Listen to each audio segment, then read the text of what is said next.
Red blood. Chapter contents. Anemia 635. Anemias of blood loss 636. Acute blood loss 636. Chronic blood loss 637. Hemolytic anemia 637. Hereditary spherocytosis 638. Hemolytic disease due to red cell enzyme defects. Glucose 6-phosphate dehydrogenase deficiency 640. Sickle cell disease 641. Thalassemia 644. Paroxysmal nocturnal hemoglobinuria 648. Immunohemolytic anemia 649. Hemolytic anemia resulting from trauma to red cells 650. Anemias of diminished erythropoiesis 651. Megaloblastic anemia 651. Anemia of folate deficiency 654. Iron deficiency anemia 655. Anemia of chronic inflammation 658. Aplastic anemia 659. Pure red cell aplasia 661. Other forms of marrow failure 661. Polycythemia 662. Bleeding disorders. Hemorrhagic diatheses 662. Bleeding disorders caused by vessel wall abnormalities 663. Bleeding related to reduced platelet number. Thrombocytopenia 663. Chronic immune thrombocytopenic purpura 664. Acute immune thrombocytopenic purpura 665. Drug-induced thrombocytopenia 665. HIV-associated thrombocytopenia 665. Thrombotic microangiopathies. Thrombotic thrombocytopenic purpura TTP and hemolytic uremic syndrome HUS 665.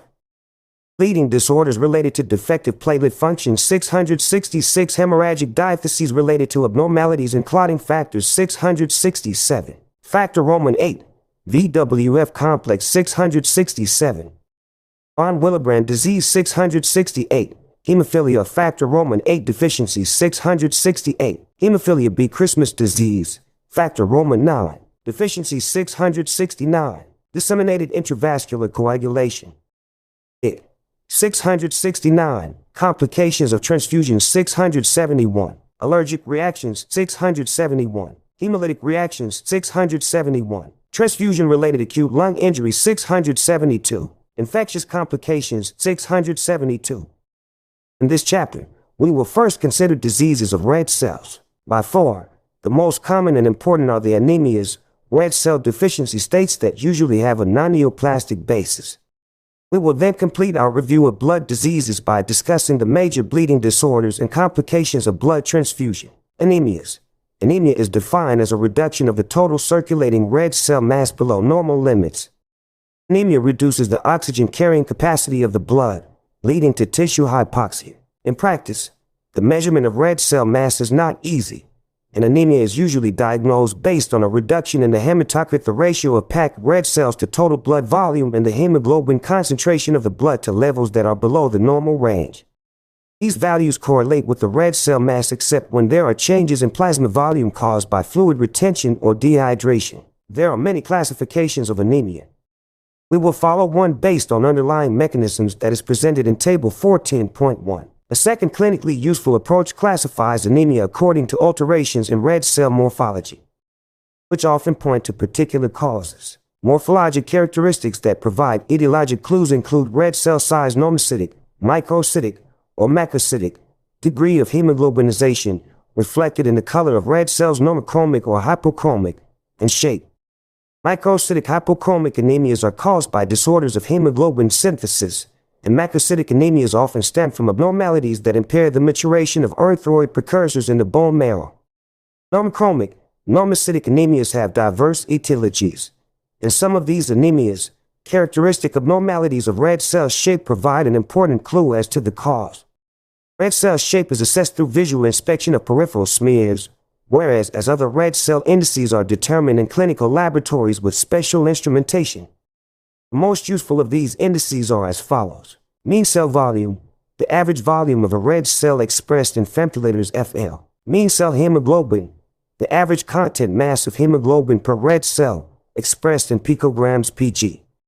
Mean cell hemoglobin concentration, the average concentration of hemoglobin in a given volume of packed red cells, expressed in grams per deciliter G/dl.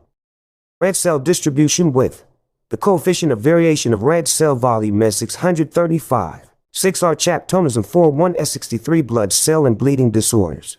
14. Classification of anemia according to underlying mechanism. Specific examples: blood loss, acute blood loss, chronic blood loss, increased red cell destruction, hemolysis, inherited genetic defects, red cell membrane disorders, enzyme deficiencies, exose monophosphate shunt enzyme deficiencies, glycolytic enzyme deficiencies, hemoglobin abnormalities, deficient globin synthesis, structurally abnormal globins, hemoglobinopathies, acquired genetic defects, deficiency of phosphatidylinicidol-linked glycoproteins, antibody-mediated destruction, hereditary spherocytosis, hereditary erythrocytosis, G6PD deficiency, glutathione synthetase deficiency, pyruvate kinase deficiency, hexakinase deficiency, thalassemia syndrome, sickle cell disease, unstable hemoglobins, paroxysmal nocturnal hemoglobinuria, hemolytic disease of the newborn or H disease, transfusion reactions, drug-induced autoimmune disorders, mechanical trauma,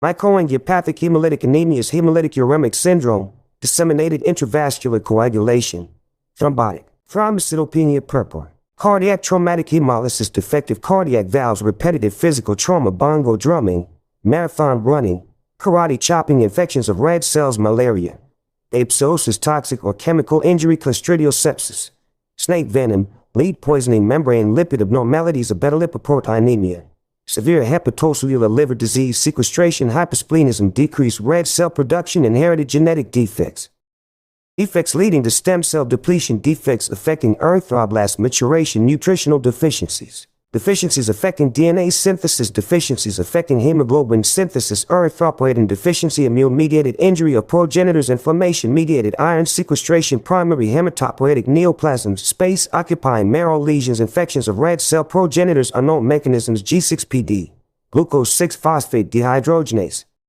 Most often anemia stems from iron deficiency, not bleeding per se. Table: Fanconi anemia, telomerase defects, thalassemia syndromes, B12 and folate deficiencies, iron deficiency, renal failure, anemia of chronic inflammation, aplastic anemia, pure red cell aplasia, anemia of chronic inflammation, acute leukemia, myelodysplastic syndrome, myeloproliferative neoplasms, chapter 13, metastatic neoplasms, granulomatous disease, parvovirus B19 infection, endocrine disorders, hepatocellular liver disease, trauma, gastrointestinal tract lesions, gynecologic disturbances.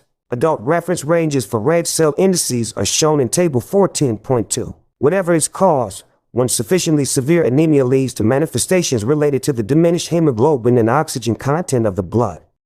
Patients appear pale and often report weakness, malaise, easy fatigability, and dyspnea on mild exertion. Hypoxia can cause fatty change in the liver, myocardium, and kidney.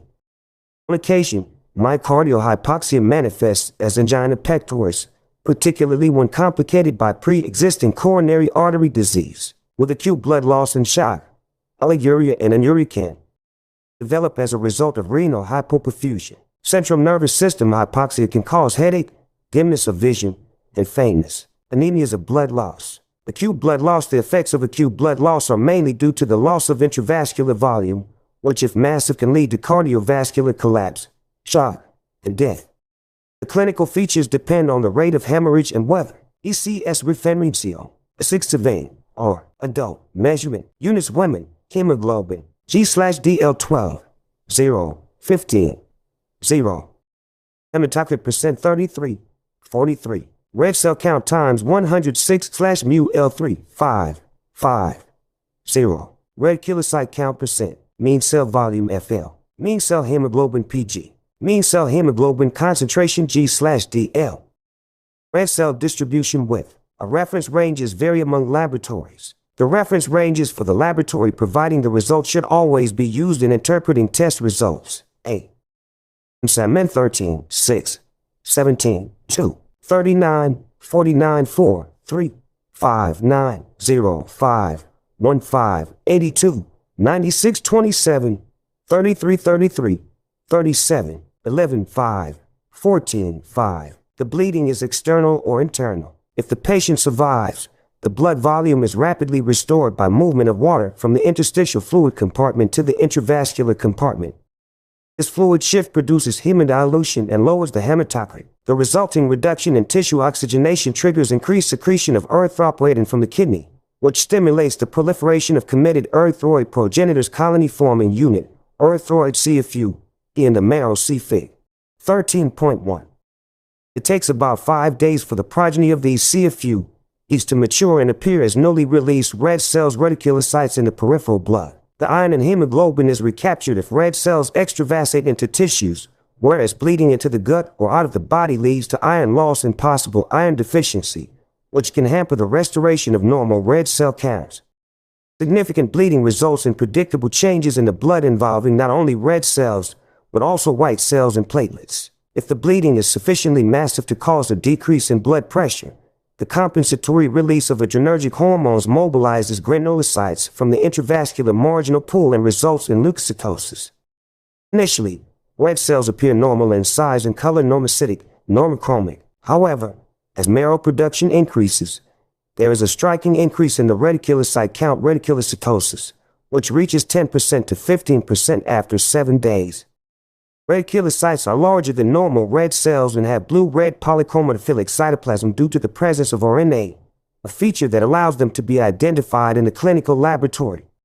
Early recovery from blood loss also is often accompanied by thrombocytosis, which results from an increase in platelet production. Chronic blood loss induces anemia only when the rate of loss exceeds the regenerative capacity of the marrow or when iron reserves are depleted and iron deficiency anemia appears. See later.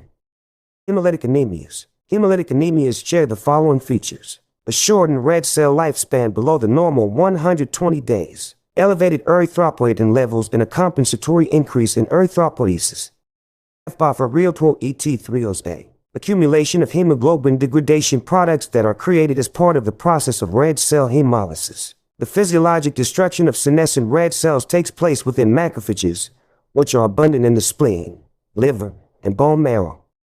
This process appears to be triggered by age-dependent changes in red cell surface proteins, which lead to their recognition and removal by phagocytes. In the great majority of hemolytic anemias, the premature destruction of red cells also occurs within phagocytes, an event that is referred to as extravascular hemolysis. Persistent extravascular hemolysis leads to a hyperplasia of phagocytes manifested by varying degrees of splenomegaly. Extravascular hemolysis is most commonly caused by alterations that make red cells less deformable. Extreme changes in shape are required for red cells to navigate the splenic sinusoid successfully. Reduced deformability makes this passage difficult, leading to red cell sequestration and phagocytosis by macrophages located within the splenic cores. Regardless of the cause, the principal clinical features of extravascular hemolysis are anemia, splenomegaly, and jaundice. Some hemoglobin inevitably escapes from phagocytes, which leads to variable decreases in plasma haptoglobin, an alpha-12 globulin that binds free hemoglobin and prevents its excretion in the urine. Because much of the premature destruction of red cells occurs in the spleen, individuals with extravascular hemolysis often benefit from splenectomy. Intravascular hemolysis of red cells may be caused by mechanical injury, complement fixation, intracellular parasites, for example, falciparum malaria, Chapter 8, or exogenous toxic factors. Compared to extravascular hemolysis, it occurs less commonly. Sources of mechanical injury include trauma caused by cardiac valves, narrowing of the microcirculation by thrombi, or repetitive physical trauma, for example, marathon running and bongo drum beating. Complement fixation occurs in a variety of situations in which antibodies recognize and bind red cell antigens. Toxic injury is exemplified by clostridial sepsis, which results in the release of enzymes that digest the red cell membrane. Whatever the mechanism, intravascular hemolysis is manifested by anemia, hemoglobinuria, hemosideruria, and jaundice. Free hemoglobin released from lyased red cells is promptly bound by haptoglobin, producing a complex that is rapidly cleared by mononuclear phagocytes. As serum haptoglobin is depleted, free hemoglobin oxidizes to methemoglobin, which is brown in color. The renal proximal tubular cells reabsorb and break down much of the filtered hemoglobin and methemoglobin, but some passes out in the urine, imparting a red-brown color. Iron released from hemoglobin can accumulate within tubular cells, giving rise to renal hemosiderosis. Concomitantly, heme groups derived from hemoglobin haptoglobin complexes are metabolized to bilirubin within mononuclear phagocytes, leading to jaundice. Unlike in extravascular hemolysis, splenomegaly is not seen. In all types of uncomplicated hemolytic anemia, the excess serum bilirubin is unconjugated. The level of hyperbilirubinemia depends on the functional capacity of the liver and the rate of hemolysis. When the liver is normal, jaundice is rarely severe, but excessive bilirubin excreted by the liver into the biliary tract often leads to the formation of gallstones derived from heme pigments. 638 Chapter 14 Red blood cell and bleeding disorders. Morphology. Certain changes are seen in hemolytic anemia regardless of cause or type. Anemia and lower tissue oxygen tension trigger the production of erythropoietin, which stimulates erythroid differentiation and leads to the appearance of increased numbers of erythroid precursors normoblasts in the marrow. Fig. 14.1. Compensatory increases in erythropoiesis result in a prominent reticulocytosis in the peripheral blood. The phagocytosis of red cells leads to the accumulation of the iron-containing pigment hemosiderin, particularly in the spleen, liver, and bone marrow. Such iron accumulation is referred to as hemosiderosis. If the anemia is severe, extramedullary hematopoiesis can appear in the liver, spleen, and lymph nodes. With chronic hemolysis, elevated biliary excretion of bilirubin promotes the formation of pigment gallstones called lithiasis. The hemolytic anemias can be classified in a variety of ways. Here, we rely on the underlying mechanism. See Table 14.1. We begin by discussing the major inherited forms of hemolytic anemia, and then move on to the acquired forms that are most common or of particular pathophysiologic interest. Hereditary spherocytosis. Hereditary spherocytosis (HS) is an inherited disorder caused by intrinsic defects in the red cell membrane skeleton that render red cells spheroid, less deformable, and vulnerable to splenic sequestration and destruction. The prevalence of HS is highest in Northern Europe, where rates of 1 in 5,000 are reported. An autosomal dominant inheritance pattern is seen in about 75% of cases.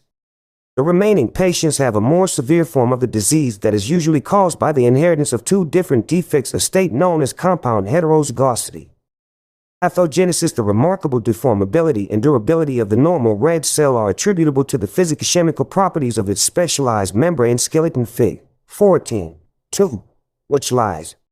Figure 14.1. Marrow aspirate smear from a patient with hemolytic anemia. There is an increased number of maturing erythroid progenitors normoblasts. Courtesy Dr. Stephen Croft, Department of Pathology, University of Texas Southwestern Medical School, Dallas, Texas. Closely opposed to the internal surface of the plasma membrane, its chief protein component, spectrin, consists of two polypeptide chains, alpha and beta, which form intertwined helical flexible heterodimers. The head regions of spectrin dimers self-associate to form tetramers, and the tails associate with actin oligomers. Each actin oligomer can bind multiple spectrin tetramers, thus creating a two-dimensional spectrin-actin skeleton that is connected to the cell membrane by two distinct interactions. The first, involving the proteins ankyrin and band 4.2, binds spectrin to the transmembrane ion transporter, band 3. The second, involving protein 4.1, binds the tail of spectrin to another transmembrane protein, glycophorin A. HS is caused by diverse mutations that lead to an insufficiency of membrane skeletal components. As a result of these alterations, the lifespan of affected red cells is decreased on average to 10 to 20 days from the normal 120 days. The pathogenic mutations most commonly affect ankyrin, band 3, spectrin, or band 4.2, the proteins involved in one of the two tethering interactions. Most mutations cause frameshifts or introduce premature stop codons, such ferricide, band 3 GP, lipid bilayer, beta, spectrin alpha, 4.2 ankyrin, alpha, beta, 4.1, actin normal, splenic macrophage. Figure 14.2 Role of the red cell membrane skeleton in hereditary spherocytosis. The left panel shows the normal organization of the major red cell membrane skeletal proteins. Various mutations involving alpha spectrin, beta spectrin, ankyrin, band 4.2, or band 3 that weaken the interactions between these proteins cause red cells to lose membrane fragments as they age. To accommodate the resultant change in the ratio of surface area to volume, these cells adopt a spherical shape. Spherocytic cells are less deformable than normal ones and therefore become trapped in the splenic cores, where they are phagocytosed by macrophages. GP, glycophorin. Anemia 639, that the mutated allele fails to produce any protein. The resulting deficiency of the affected protein reduces the assembly of the skeleton as a whole, destabilizing the overlying plasma membrane, Young HS red cells are normal in shape, but the destabilized lipid bilayer sheds membrane fragments as red cells age in the circulation. The loss of membrane relative to cytoplasm forces the cells to assume the smallest possible diameter for a given volume, namely, a sphere. Compound heterozygosity for two defective alleles understandably results in more profound membrane skeleton deficiency and more severe disease. The invariably beneficial effects of splenectomy prove that the spleen has a cardinal role in the premature demise of spherocytes. The travails of spherocytic red cells are fairly well defined. In the life of the portly, inflexible spherocyte, the spleen is the villain. Normal red cells must undergo extreme deformation to leave the cords of Billroth and enter the sinusoids. Because of their spheroidal shape and reduced deformability, the hapless spherocytes are trapped in the splenic cords, where they are easy prey for macrophages. The splenic environment also exacerbates the tendency of HS red cells to lose membrane along with K+ ions and HOO. Prolonged splenic exposure, erythrostosis, depletion of red cell glucose, and diminished red cell pH have all been suggested to contribute to these abnormalities. Fig.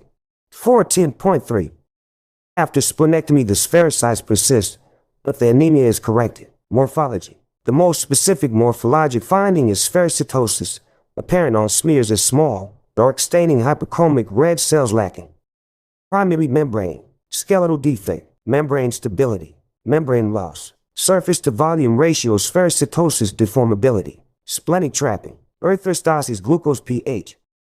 Phagocytosis. Extravascular hemolysis. Figure 14.3 Pathophysiology of hereditary spherocytosis. Figure 14.4 Hereditary spherocytosis peripheral smear. Note the anisocytosis and several dark-appearing spherocytes with no central pallor. Our jolly body small, dark nuclear remnants also are seen in some of the red cells of this splenic patient. Courtesy Dr. Robert W. McKinnon, Department of Pathology, University of Texas Southwestern Medical School, Dallas, Texas. Central zone of pallor. Fig. 14.4. Spherocytosis is distinctive but not pathognomonic, as spherocytes are also seen in other disorders associated with red cell membrane loss, such as in autoimmune hemolytic anemia. Other features are common to all hemolytic anemias. These include reticulocytosis, marrow erythroid hyperplasia, hemosiderosis, and mild jaundice. Cholelithiasis pigment stones occurs in 40% to 50% of affected adults. Moderate splenomegaly is characteristic 500 to 1000 G. In few other hemolytic anemias is the spleen enlarged as much or as consistently. Splenomegaly results from congestion of the cords of Billroth and increased numbers of phagocytes. Clinical features. The diagnosis is based on family history, hematologic findings, and laboratory evidence. In 2/3 of cases, the red cells are abnormally sensitive to osmotic lysis when incubated in hypotonic salt solutions, which causes the influx of water into spherocytes with little margin for expansion. HS red cells also have an increased mean cell hemoglobin concentration due to dehydration caused by the loss of K+ and HOO. The characteristic clinical features are anemia, splenomegaly, and jaundice. The severity varies greatly. In a small minority, mainly compound heterozygous, HS presence at birth with marked jaundice and requires exchange transfusions. In 20% to 30% of patients, the disease is so mild as to be virtually asymptomatic. Here, the decreased red cell survival is readily compensated for by increased erythropoiesis. In most, however, the compensatory changes are outpaced, producing a chronic hemolytic anemia of mild to moderate severity. The generally stable clinical course is sometimes punctuated by aplastic crises, usually triggered by an acute parvovirus infection. Parvovirus infects and kills red cell progenitors, causing all red cell production to cease until an immune response clears the virus, generally in 1 to 2 weeks. Because of the reduced lifespan of HS red cells, cessation of erythropoiesis. 640 Chapter 14 Red blood cell and bleeding disorders. Glucose 6-phosphate. NAP, GSH, HOR will figure 14.5 Role of glucose 6-phosphate dehydrogenase G6PD in defense against oxidant injury. Detoxification of HOR, a potential oxidant, requires reduced glutathione GSH, which is generated in a reaction that requires reduced nicotinamide adenine dinucleotide NAF. The synthesis of NAF depends on the activity of G6PD. GSSG, oxidized glutathione, NAP, nicotinamide adenine dinucleotide phosphate, for even short periods leads to sudden worsening of the anemia. Transfusions may be necessary to support the patient during the acute phase of the infection. Hemolytic crises are produced by intercurrent events leading to increased splenic destruction of red cells, for example, infectious mononucleosis and its attendant increase in spleen size. These are clinically less significant than aplastic crises. Gallstones, found in many patients, may also produce symptoms. Splenectomy treats the anemia and its complications, but brings with it an increased risk of sepsis because the spleen acts as an important filter for blood-borne bacteria. Hemolytic disease due to red cell enzyme defects, glucose 6-phosphate dehydrogenase deficiency, abnormalities in the hexose monophosphate shunt or glutathione metabolism resulting from deficient or impaired enzyme function reduce the ability of red cells to protect themselves against oxidative injuries and lead to hemolysis. The most important of these enzyme derangements is hereditary deficiency of glucose 6-phosphate dehydrogenase G6PD activity. G6PD reduces nicotinamide adenine dinucleotide phosphate NAB to NAF while oxidizing glucose 6-phosphate Fig. 14.5. NAF then provides reducing equivalents needed for conversion of oxidized glutathione to reduced glutathione, which protects against oxidant injury by participating as a cofactor in reactions that neutralize compounds such as HO-C Fig. 14.5.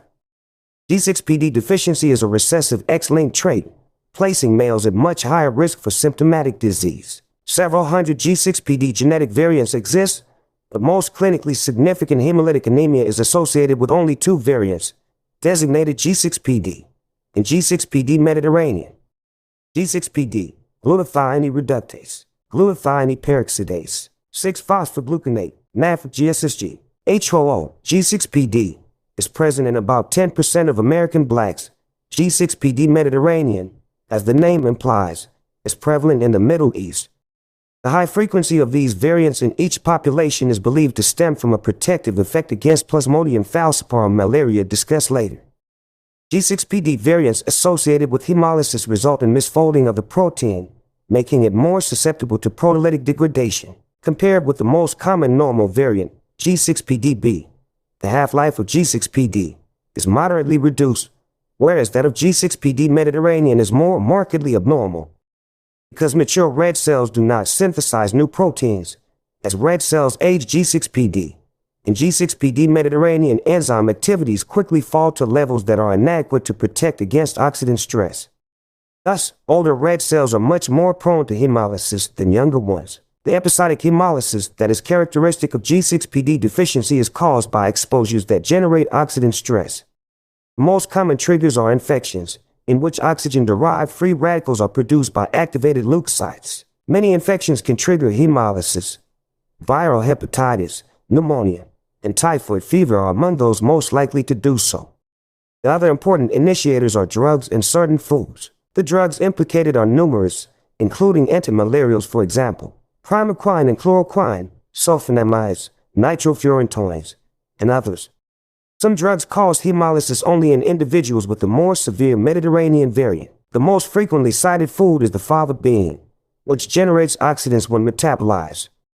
Favism is endemic in the Mediterranean, Middle East, and parts of Africa where consumption is prevalent. Uncommonly, G6PD deficiency presents as neonatal jaundice or chronic low-grade hemolytic anemia in the absence of infection or known environmental triggers.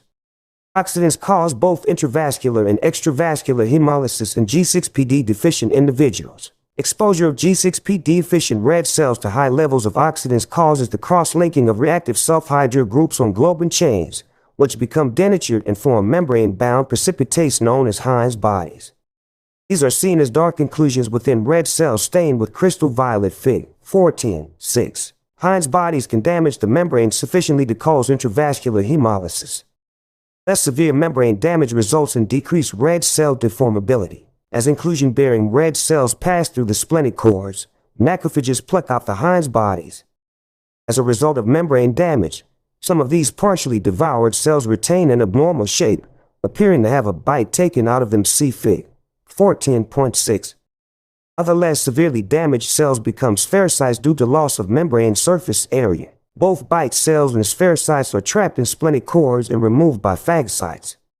Acute intravascular hemolysis, marked by anemia, hemoglobinemia, and hemoglobinuria, usually begins 2 to 3 days following exposure of G6PD deficient individuals to environmental triggers.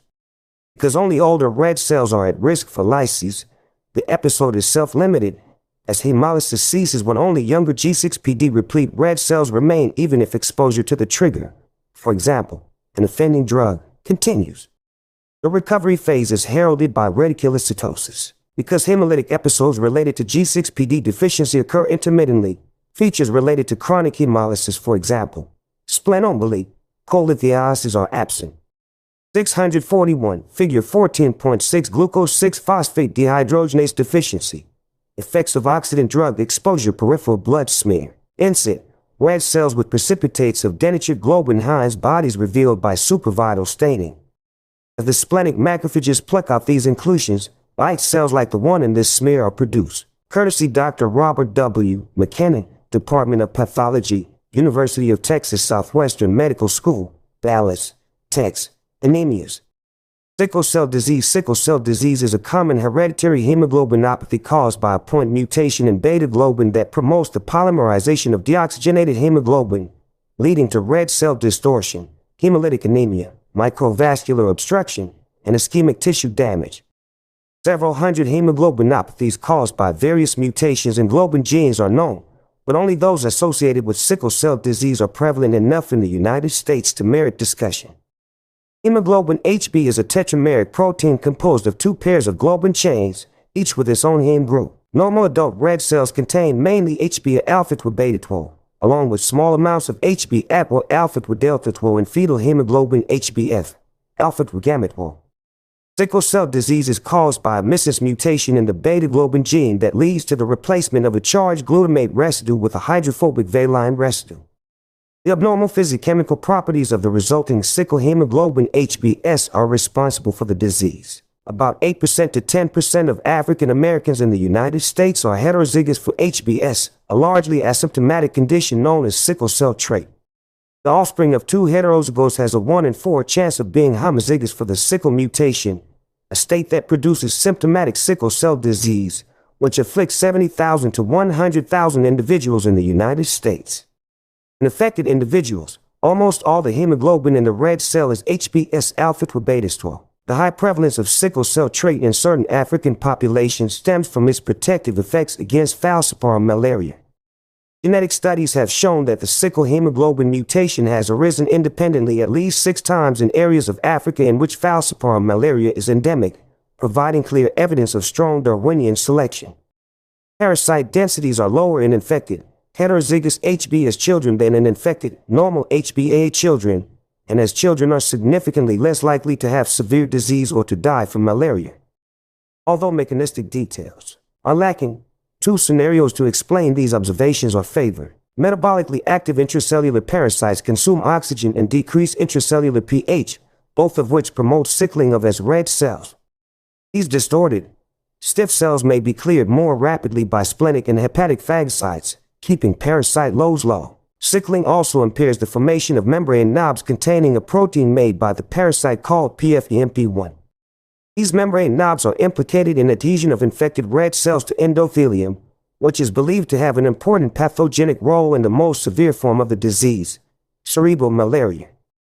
It has been suggested that G6PD deficiency and thalassemia also protect against malaria by increasing the clearance and decreasing the adherence of infected red cells, possibly by raising levels of oxidant stress and causing membrane damage in the parasite-bearing cells that leads to their rapid removal from the bloodstream. Pathogenesis. The major pathologic manifestations, chronic hemolysis, microvascular occlusions, and tissue damage, all stem from the tendency of HbS molecules to stack into polymers when deoxygenated. Initially, this process converts the red cell cytosol from a freely flowing liquid into a viscous gel. With continued deoxygenation, HbS molecules assemble into long needle-like fibers within red cells, producing a distorted sickle or holly leaf shape. Several variables affect the rate and degree of sickling. Interaction of HbS with the other types of hemoglobin. In heterozygotes with sickle cell trait, about 40% of the hemoglobin is HbS and the rest is HbA, which interferes with HbS polymerization. As a result, red cells in heterozygous individuals only sickle if exposed to prolonged, relatively severe hypoxia. HbF inhibits the polymerization of HbS even more than HbA. Hence, infants with sickle cell disease do not become symptomatic until they reach 5 or 6 months of age, when the level of HbF normally falls. However, in some individuals, HbF expression remains relatively high, a condition known as hereditary persistence of fetal hemoglobin. In these individuals, sickle cell disease is much less severe.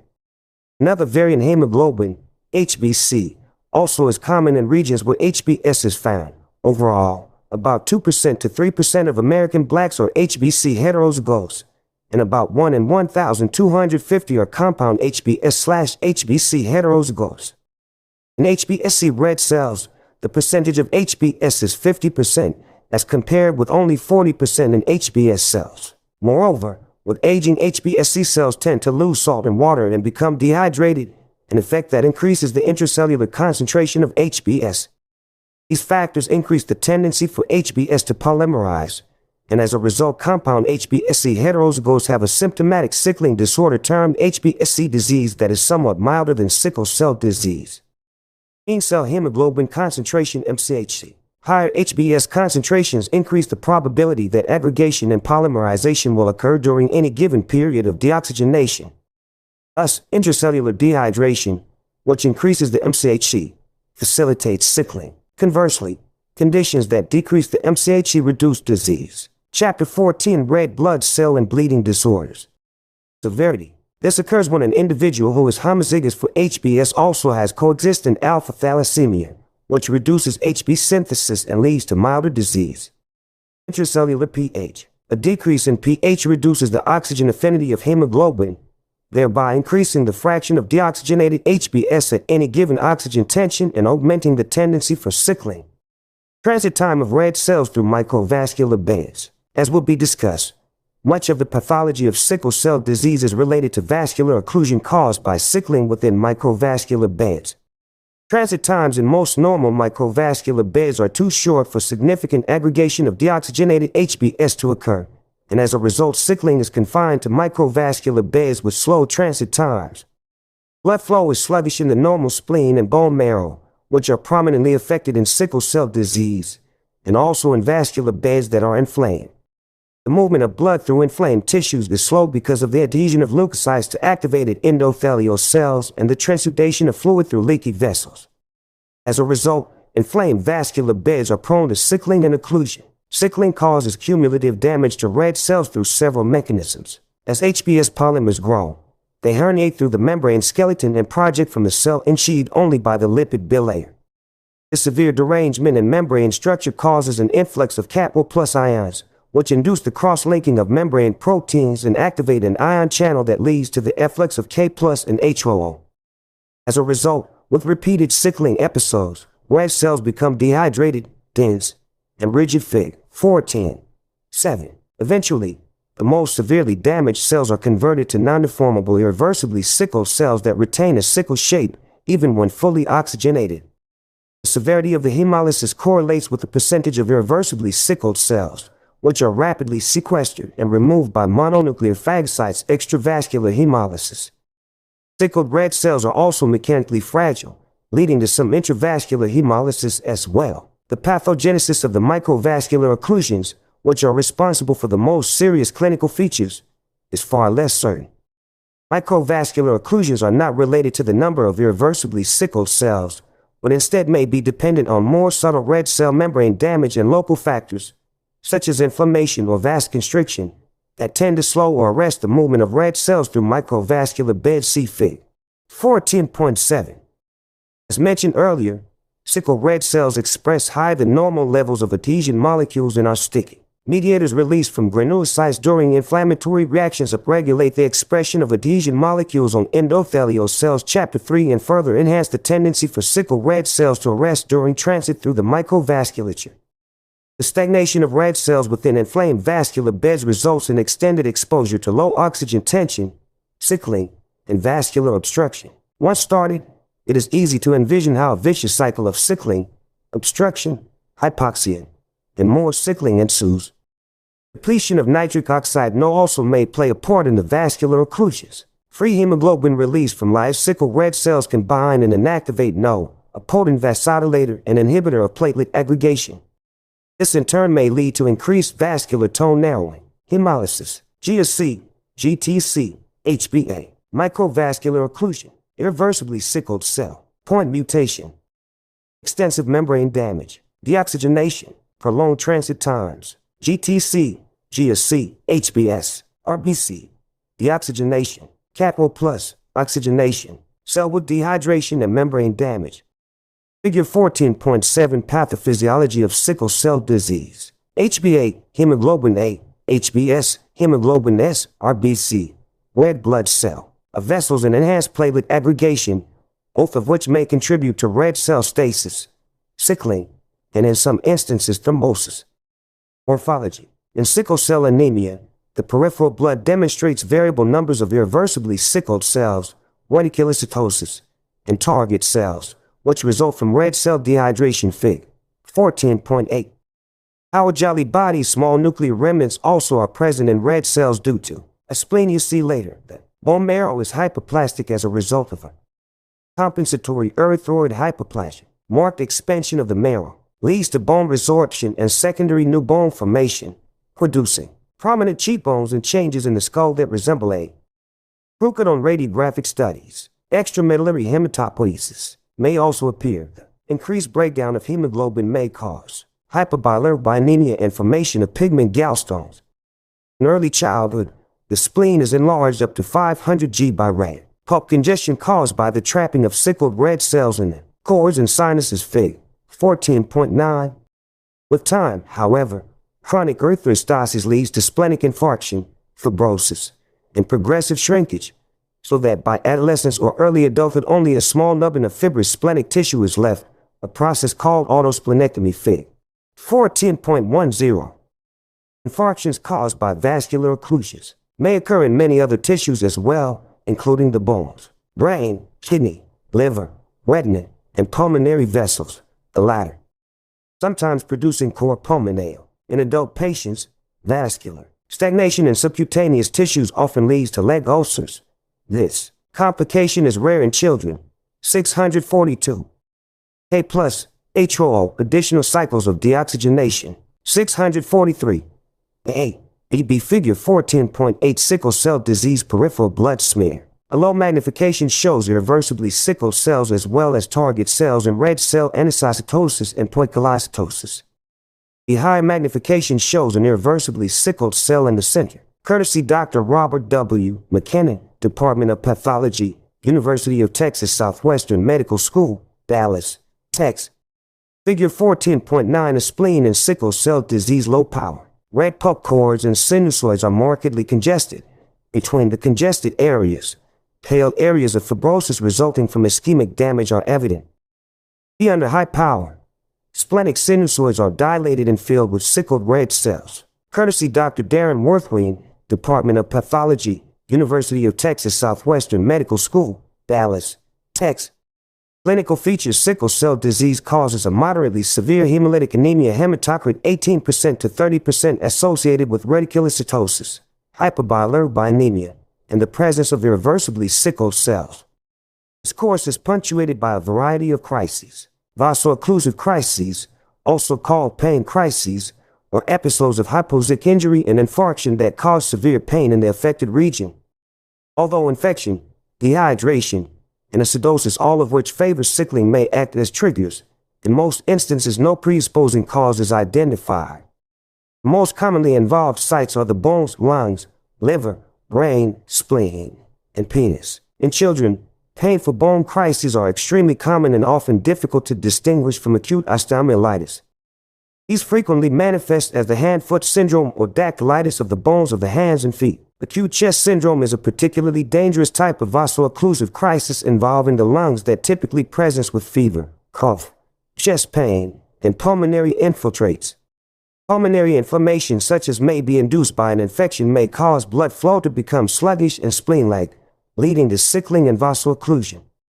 This compromises pulmonary function, creating a potentially fatal cycle of worsening pulmonary and systemic hypoxemia, sickling, and vaso-occlusion. Priapism affects up to 45% of males after puberty and may lead to hypoxic damage and erectile dysfunction. Other disorders related to vascular obstruction, particularly stroke and retinopathy leading to loss of visual acuity and even blindness, can take a devastating toll. Factors proposed to contribute to stroke include the adhesion of sickle red cells. Figure 14.10 autoinfarct splenic remnant and sickle cell disease.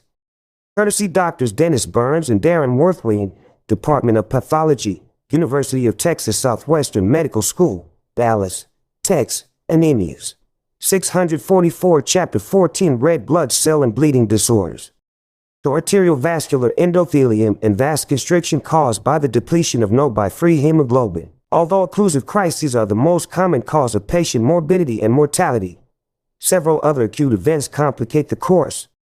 Sequestration crises occur in children with intact spleens. Massive entrapment of sickled red cells leads to rapid splenic enlargement, hypovolemia, and sometimes shock. Both sequestration crises and the acute chest syndrome may be fatal and sometimes require prompt treatment with exchange transfusions. Aplastic crises stem from the infection of red cell progenitors by parvovirus B19, which causes a transient cessation of erythropoiesis and a sudden worsening of the anemia. In addition to these dramatic crises, chronic tissue hypoxia takes a subtle but important toll. Chronic hypoxia is responsible for generalized impairment of growth and development, as well as organ damage affecting the spleen, heart, kidneys, and lungs. Sickling provoked by hypertonicity in the renal medulla causes damage that eventually leads to hypostenuria, the inability to concentrate urine, which increases the propensity for dehydration and its attendant risks. Increased susceptibility to infection with encapsulated organisms is another threat. This is due in large part to altered splenic function, which is severely impaired in children by congestion and poor blood flow, and completely absent in adults because of splenic infarction. Effects of uncertain etiology in the alternative complement pathway also impair the opsonization of bacteria. Pneumococcus pneumoniae and Haemophilus influenzae, septicemia, and meningitis are common, particularly in children, but can be reduced by vaccination and prophylactic antibiotics. It must be emphasized that there is great variation in the clinical manifestations of sickle cell disease. Some individuals suffer repeated vaso-occlusive crises, whereas others have only mild symptoms. The basis for this wide range in disease expression is not understood. Both modifying genes and environmental factors are suspected. The diagnosis is suggested by the clinical findings and the presence of irreversibly sickled red cells and is confirmed by various tests for sickle hemoglobin. Prenatal diagnosis is possible by analysis of fetal DNA obtained by amniocentesis or chorionic biopsy. Newborn screening for sickle hemoglobin is now routinely performed in all 50 states, typically using samples obtained by heel stick at birth. The outlook for patients with sickle cell disease has improved considerably over the past 10 to 20 years. About 90% of patients survive to 20 years of age, and close to 50% survive beyond the 5th decade. The mainstay of treatment is an inhibitor of DNA synthesis, hydroxyurea, which has several beneficial effects. These include 1, an increase in red cell HbF levels, which occurs by unknown mechanisms, and 2, an anti-inflammatory effect, which stems from an inhibition of leukocyte production. These activities and possibly others are believed to act in concert to decrease crises related to vascular occlusions in both children and adults. When added to hydroxyurea, L-glutamine has been shown to decrease pain crises. The mechanism is uncertain, but it may involve changes in metabolism that decrease oxidant stress in red cells. Hematopoietic stem cell transplantation offers a chance at cure and is increasingly being explored as a therapeutic option. Another exciting new approach involves using gene editing CRISPR technology to reverse hemoglobin switching, so that hematopoietic stem cells produce red cells that express fetal hemoglobin instead of sickle hemoglobin. A clinical trial testing this approach is ongoing and has produced excellent responses. Thalassemia is a genetically heterogeneous disorder caused by germline mutations that decrease the synthesis of either alpha globin or beta globin, leading to anemia, tissue hypoxia, and red cell hemolysis related to the imbalance in globin chain synthesis. The 2 alpha chains in HB are encoded by an identical pair of alpha globin genes on chromosome 16, and the 2 beta chains are encoded by a single beta globin gene on chromosome 11. Beta thalassemia is caused by deficient synthesis of beta chains, whereas alpha thalassemia is caused by deficient synthesis of alpha chains. The hematologic consequences of diminished synthesis of one globin chain stem not only from hemoglobin deficiency but also from a relative excess of the other globin chain, particularly in beta thalassemia described later. Thalassemia is endemic in the Mediterranean basin indeed, thalassemine Sea in Greek, as well as the Middle East, tropical Africa, the Indian subcontinent, and Asia, and in aggregate is among the most common inherited disorders of humans. As with sickle cell disease and other common inherited red cell disorders, its prevalence seems to be explained by the protection it affords heterozygous carriers against malaria. Although we discuss thalassemia with other inherited forms of anemia associated with hemolysis, it is important to recognize that the defects in globin synthesis that underlie these disorders cause anemia through two mechanisms: decreased red cell production and decreased red cell lifespan. Beta thalassemia is caused by mutations that diminish the synthesis of beta globin chains. Its clinical severity varies widely due to heterogeneity and the causative mutations. We will begin our discussion with the molecular lesions in beta thalassemia and then relate the clinical variants to specific underlying molecular defects. Molecular pathogenesis. The causative mutations fall into two categories: 1 beta-0 mutations, associated with absent beta globin synthesis, and 2 beta-plus mutations, characterized by reduced but detectable beta globin synthesis. Sequencing of beta thalassemia genes has revealed more than 100 different causative mutations, mostly consisting of point mutations, which fall into three major classes. Splicing mutations. These are the most common cause of beta-plus thalassemia. Some of these mutations destroy normal RNA splice junctions and completely prevent the production of normal beta globin mRNA, resulting in beta-0 thalassemia.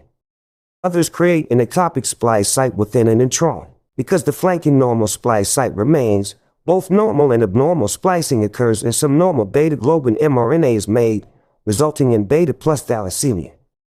Promoter region mutations. These mutations reduce transcription by 75% to 80%. Some normal beta globin is synthesized. Thus, these mutations are associated with beta-plus thalassemia. Chain terminator mutations. These are the most common cause of Sharp's thalassemia. They consist of either nonsense mutations that introduce a premature stop codon or small insertions or deletions that shift the mRNA reading frames. Frames of mutations, Chapter 5, both block translation and prevent the synthesis of any functional Sharp's globin. Impaired Sharp's globin synthesis results in anemia by 2 mechanisms. Fig. 14.11. The deficit in HbA synthesis produces underhemoglobinized hypochromic, microcytic red cells with subnormal oxygen transport capacity. Even more important is the diminished survival of red cells and their precursors, which results from the imbalance in alpha and Sharp's globin synthesis. Unpaired chains precipitate within red cell precursors, forming insoluble inclusions. These inclusions cause a variety of untoward effects, but membrane damage is the proximal cause of most red cell pathology. Many red cell precursors succumb to membrane damage and undergo apoptosis. In severe Sharp's thalassemia, anemia is 645. It is estimated that 70% to 85% of red cell precursors suffer this fate, which leads to ineffective erythropoiesis. Those red cells that are released from the marrow also contain inclusions and have membrane damage, leaving them prone to splenic sequestration and extravascular hemolysis. In severe B thalassemia, ineffective erythropoiesis creates several additional problems. Erythropoietic drive in the setting of severe uncompensated anemia leads to massive erythroid hyperplasia in the marrow and extensive extramedullary hematopoiesis. The expanding mass of red cell precursors erodes the bony cortex, impairs bone growth, and produces skeletal abnormalities described later. Extramedullary hematopoiesis involves the liver, spleen, and lymph nodes, and in extreme cases produces extraos, fused masses in the thorax, abdomen, and pelvis. The metabolically active erythroid progenitors steal nutrients from other tissues that are already oxygen-starved, causing severe cachexia in untreated patients. Normal HbA alpha towards Sharp's, normal erythroblasts, normal red blood cells. Reduced Sharp's globin synthesis. B. Thalassemia. With relative excess of alpha, globin 80 insoluble A, globin aggregate, HbA, abnormal erythroblasts, ineffective erythropoiesis. Most erythroblasts liver suppression of hepcidin dye in bone marrow, increased iron, dietary iron, absorption by gut enterocytes, systemic iron overload, secondary hemochromatosis, anemia, blood transfusions, reduced tissue hypoxia, erythropoietin increase, marrow expansion, skeletal deformities, few abnormal red cells leave, alpha, globin aggregate, normal HbA, hypochromic red cell, extravascular hemolysis, destruction of aggregate containing red cells and spleen. Figure 14.11 Pathogenesis of Sharp's thalassemia major. Note that the aggregates of unpaired alpha globin chains, a hallmark of the disease, are not visible in routinely stained blood smears. Blood transfusions are a double-edged sword, diminishing the anemia and its attendant complications, but also adding to the systemic iron overload. HbA, hemoglobin A. 646 Chapter 14 Red blood cell and bleeding disorders. Another serious complication of infective erythropoiesis is excessive absorption of dietary iron. Erythroid precursors secrete a hormone called erythropoietin that inhibits production of hepcidin, a key negative regulator of iron uptake in the gut described later in this chapter. In thalassemia, the marked expansion of erythroid precursors leads to increased absorption of iron from the gut. Fig. 14.12, and this together with repeated blood transfusions inevitably lead to severe iron accumulation, secondary hemochromatosis, unless preventive steps are taken. Injury to parenchymal organs, particularly the heart and liver, often follows. Chapter 18. Clinical syndromes. The relationships of clinical phenotypes to underlying genotypes are summarized in Table 14.3. Clinical classification of beta thalassemia is based on the severity of the anemia, which in turn depends on the genetic defect beta plus or beta 0 and the gene dosage homozygous or heterozygous. In general, individuals with two beta thalassemia alleles beta plus, beta 0, or beta 0/beta 0 have a severe, transfusion-dependent anemia called beta thalassemia major. Heterozygous with one beta thalassemia gene and one normal gene beta plus/beta or beta 0/beta usually have a mild asymptomatic microcytic anemia. This condition is referred to as beta thalassemia minor or beta thalassemia trait. A third genetically heterogeneous variant of moderate severity is called beta thalassemia intermediate. This category includes milder variants of beta plus/beta plus or beta plus/beta 0 thalassemia and unusual forms of heterozygous beta thalassemia. Some patients with beta thalassemia intermediate have two defective beta globin genes and an alpha thalassemia gene defect, which improves the effectiveness of erythropoiesis and red cell survival by lessening the imbalance in alpha and beta chain synthesis. In other rare but informative cases, affected individuals have a single beta globin defect and one or two extra copies of normal alpha globin genes stemming from a gene duplication event, which worsens the chain imbalance. These unusual forms of the disease emphasize the cardinal role of unpaired alpha globin chains in the pathology. The clinical and morphologic features of beta thalassemia intermediate are not described separately but can be surmised from the following discussions of beta thalassemia major and beta thalassemia minor. Normal red cell production. Iron incorporation into red cells. Normal red cell progenitors. Liver normal hepcidin. Iron absorption. Normal erythropoietin levels. Normal erythropoietin. Ineffective erythropoiesis. Anemia. Hypoxia. Increased erythropoietin levels. Increased red cell progenitors. Increased erythropoietin.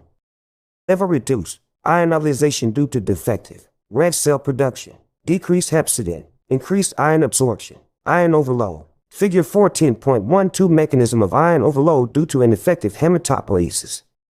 In the setting of ineffective erythropoiesis, such as in those with severed thalassemia, increased release of erythropoietin from the expanded mass of erythroid progenitor suppresses hepcidin production, leading to increased iron uptake from the gut.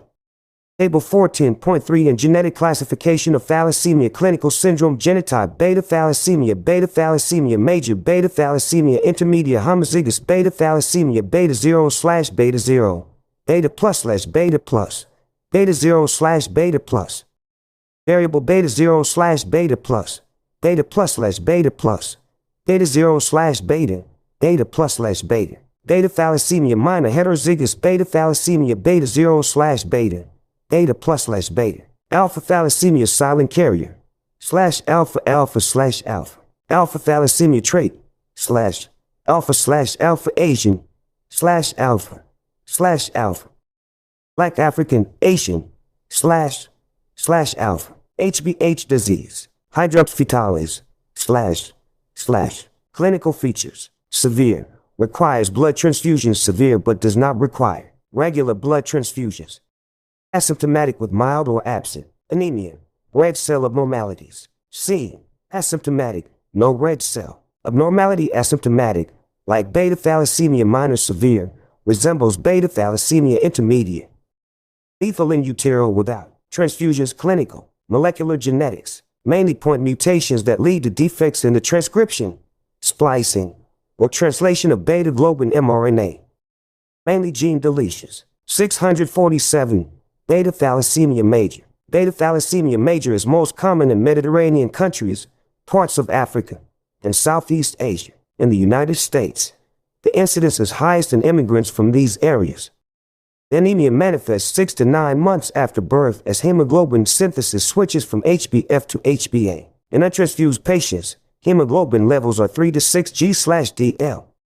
The red cells may completely lack Hb of beta-0/beta-0 genotype or contain small amounts beta+/beta+ or beta-0/beta+ genotypes. The major red cell hemoglobin is HbF, which is markedly elevated. HbAPO levels are sometimes high but more often are normal or low. Morphology blood smears show severe red cell abnormalities, including marked variation in size, anisocytosis and shape, poikilocytosis, microcytosis, and hypochromia.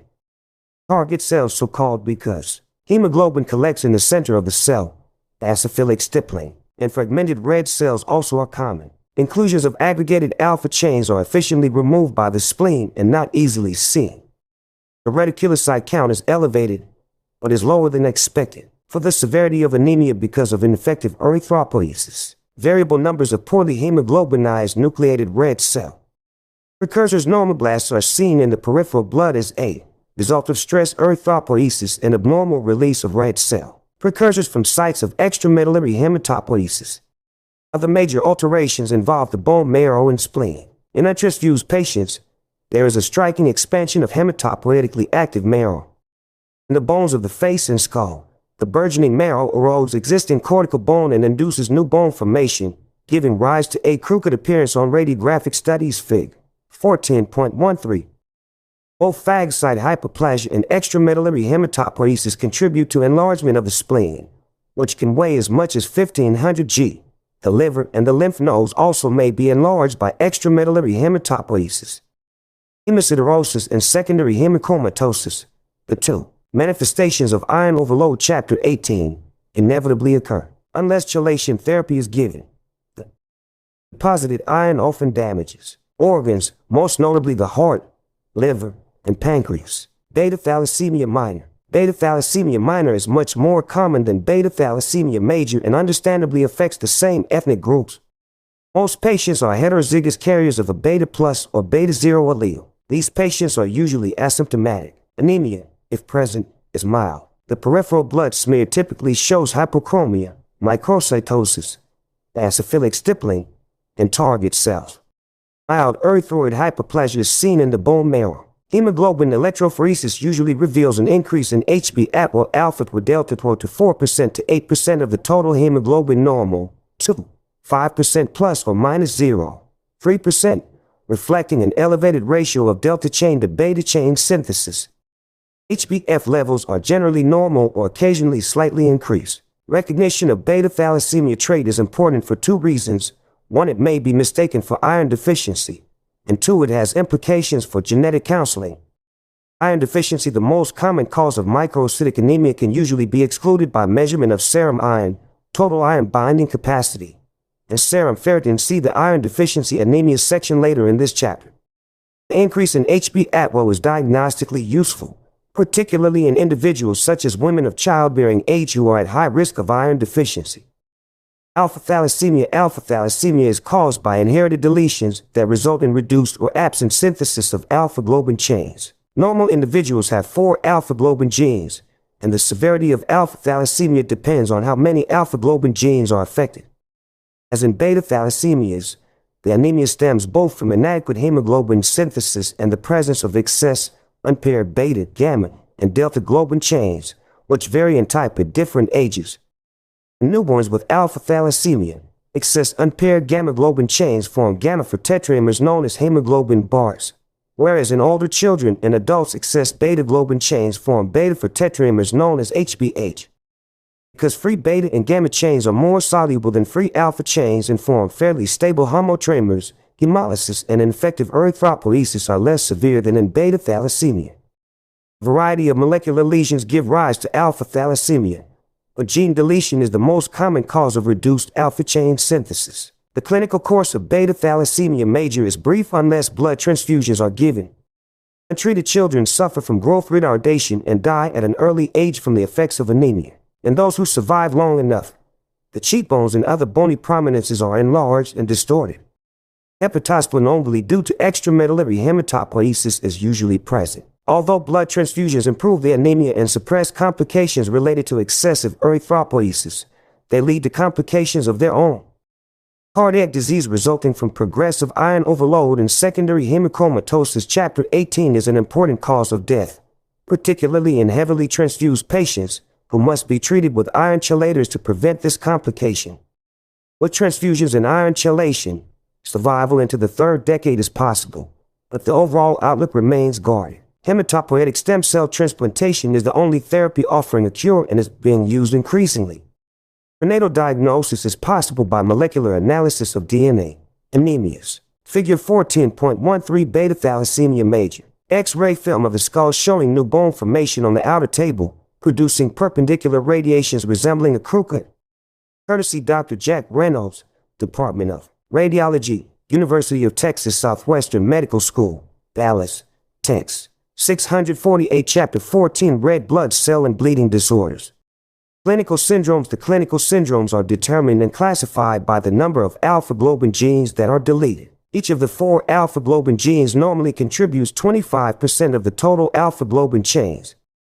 Alpha thalassemia syndromes stem from combinations of deletions that remove 1 to 4 alpha globin genes. Not surprisingly, the severity of the clinical syndrome is proportional to the number of alpha globin genes that are deleted. The different types of alpha thalassemia and their salient clinical features are listed in Table 14.3. Silent carrier state. Silent carrier state is associated with the deletion of a single alpha globin gene, which causes a barely detectable reduction in alpha globin chain synthesis. These individuals are completely asymptomatic but have slight microcytosis. Alpha thalassemia trait. Alpha thalassemia trait is caused by the deletion of 2 alpha globin genes from a single chromosome alpha/alpha, or the deletion of 1 alpha globin gene from each of the 2 chromosomes alpha/alpha/. See Table 14.3. The former genotype is more common in Asian populations, the latter in regions of Africa. Both genotypes produce similar deficiencies of alpha globin, but they have different implications for the children of affected individuals who are at risk of clinically significant alpha thalassemia HBH disease or hydrops fetalis only when at least one parent has the haplotype. As a result, symptomatic alpha thalassemia is relatively common in Asian populations and rare in African populations. The clinical picture in alpha thalassemia trait is identical to that described for beta thalassemia minor, that is, small red cells microcytosis, minimal or no anemia, and no abnormal physical signs. HbAPO levels are normal or low. Hemoglobin HBH disease. HBH disease is caused by deletion of 3 alpha globin genes. It is most common in Asian populations. With only 1 normal alpha globin gene, the synthesis of alpha chains is markedly reduced, and tetramers of beta globin, called HBH, form. HBH has an extremely high affinity for oxygen and therefore is not useful for oxygen delivery, leading to tissue hypoxia disproportionate to the level of hemoglobin. Additionally, HBH is prone to oxidation, which causes it to precipitate and form intracellular inclusions that promote red cell sequestration and phagocytosis in the spleen. The result is a moderately severe anemia resembling beta thalassemia intermediate, hydrops fetalis. Hydrops fetalis, the most severe form of alpha thalassemia, is caused by deletion of all 4 alpha globin genes. In the fetus, excess gamma globin chains form tetramers hemoglobin bars that have such a high affinity for oxygen that they deliver little to tissues. Survival in early development is due to the expression of zeta chains, an embryonic globin that pairs with gamete chains to form a functional zeta gamete rho HB tetramer. Signs of fetal distress usually become evident by the third trimester of pregnancy. In the past, severe tissue anoxia led to death in utero or shortly after birth. With intrauterine transfusion, many affected infants are now saved. The fetus shows severe pallor, generalized edema, and massive hepatosplenomegaly similar to that seen in hemolytic disease of the newborn, Chapter 10. There is a lifelong dependence on blood transfusions for survival, with the associated risk of iron overload. Hematopoietic stem cell transplantation can be curative. Paroxysmal nocturnal hemoglobinuria. Paroxysmal nocturnal hemoglobinuria (PNH) is a disease that results from acquired mutations in the phosphatidylacetylglycan complementation group of gene PIGA, an enzyme that is essential for the synthesis of certain membrane-associated complement regulatory proteins. PNH has an incidence of 2 to 5 per million in the United States. Despite its rarity, it has fascinated hematologists because it is the only hemolytic anemia caused by an acquired genetic defect. Recall that proteins are anchored into the lipid bilayer in two ways. Most have a hydrophobic region that spans the cell membrane. These are called transmembrane proteins. The others are attached to the cell membrane through a covalent linkage to a specialized phospholipid called glycosylphosphatidylinositol (GPI). In PNH, these GPI-linked proteins are deficient because of somatic mutations that inactivate PIGA. PIGA is X-linked and subject to lionization random inactivation of one X chromosome in cells of females, Chapter 5. As a result, a single acquired mutation in the active PIGA gene of any given cell is sufficient to produce a deficiency state. Because the causative mutations occur in a hematopoietic stem cell, all of its clonal progeny, red cells, white cells, and platelets are deficient in GPI-linked proteins. Typically, only a subset of stem cells acquires the mutation, and the mutant clone coexists with the progeny of normal stem cells that are not PIGA deficient. Remarkably, most normal individuals harbor small numbers of bone marrow cells with PIGA mutations identical to those that cause PNH. It is hypothesized that these cells increase in numbers, thus producing clinically evident PNH only in rare instances where they have a selective advantage, such as in the setting of autoimmune reactions against GPI-linked antigens. Such a scenario might explain the frequent association of PNH and aplastic anemia, a marrow failure syndrome discussed later that has an autoimmune basis in many individuals. PNH blood cells are deficient in 3 GPI-linked proteins that regulate complement activity: 1 decay accelerating factor, or CD55, 2 membrane inhibitor of reactive lysis, or CD59, and 3 SATE binding protein. Of these factors, the most important is CD59, a potent inhibitor of C3 convertase that prevents the spontaneous activation of the alternative complement pathway. Red cells deficient in GPI-linked factors are abnormally susceptible to lysis or injury by complement. This manifests as intravascular hemolysis, which is caused by the C5 of C9 membrane attack complex. The hemolysis is paroxysmal and nocturnal in only 25% of cases. Chronic hemolysis without dramatic hemoglobinuria is more typical. The tendency for red cells to lyse at night is explained by a slight decrease in blood pH during sleep, which increases the activity of complement. Anemia is variable but usually mild to moderate in severity. The loss of heme iron in the urine, hemosideruria, eventually leads to iron deficiency, which can exacerbate the anemia if untreated.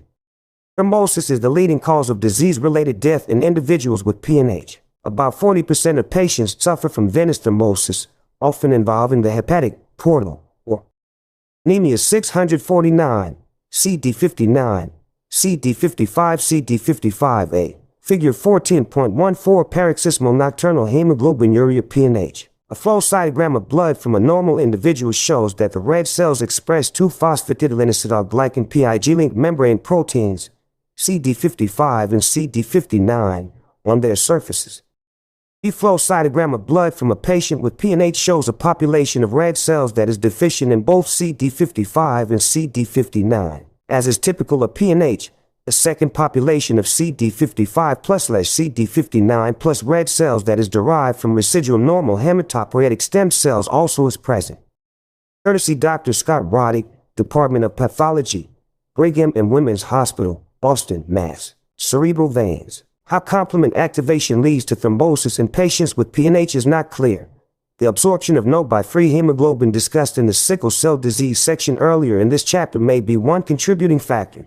and a role for endothelial damage caused by the C5-9 membrane attack complex is also suspected. About 5% to 10% of patients eventually develop acute myeloid leukemia or myelodysplastic syndrome, indicating that PNH may arise in the context of genetic damage to hematopoietic stem cells. PNH is diagnosed by flow cytometry, which provides a sensitive means for detecting red cells that are deficient in GPI-linked proteins such as CD59 Fig.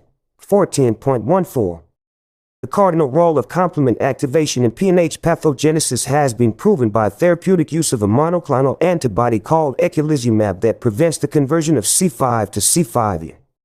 This inhibitor not only reduces the hemolysis and attendant transfusion requirements, but also lowers the risk of thrombosis by up to 90%. The drawbacks to C5 inhibitor therapy are its high cost and an increased risk of serious or fatal meningococcal infection, as is true in individuals with inherited complement defects.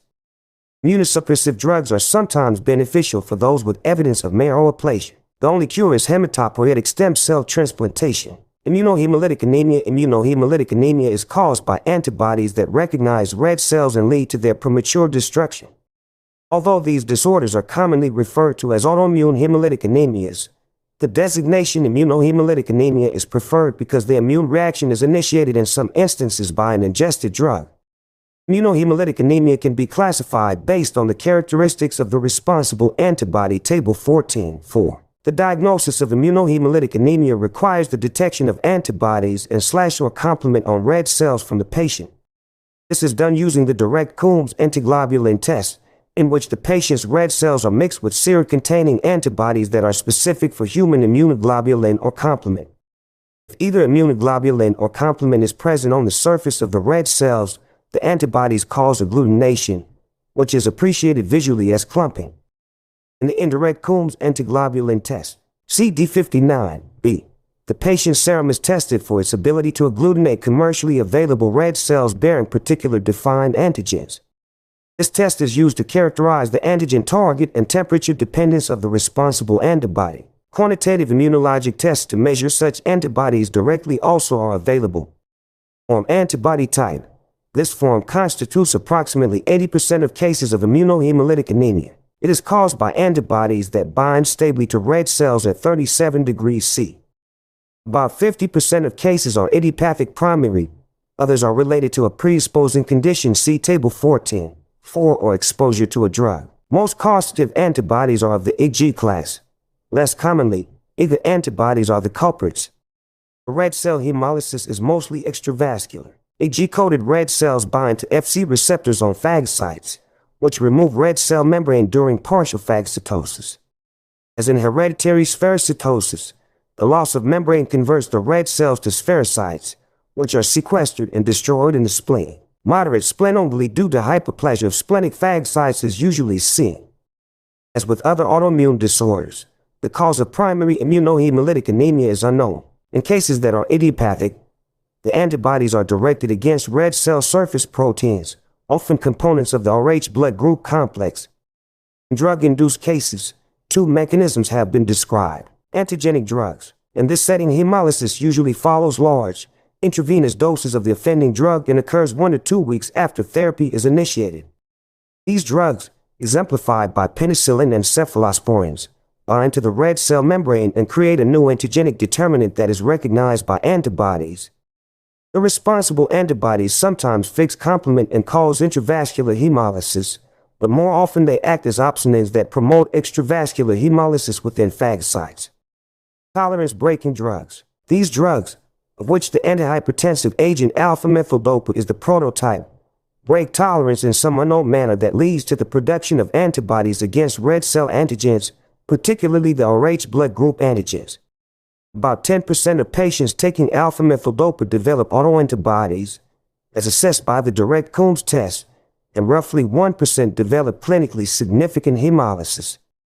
Table 13 of immunohemolytic anemia. Warm antibody type Ig antibodies active at 37 degrees C. Primary idiopathic secondary. Autoimmune disorders, particularly systemic lupus erythematosus. Drugs. Lymphoid neoplasms. Cold agglutinin type IgM antibodies active below 37 degrees C. Acute mycoplasmal infection. Infectious mononucleosis. Chronic. Idiopathic.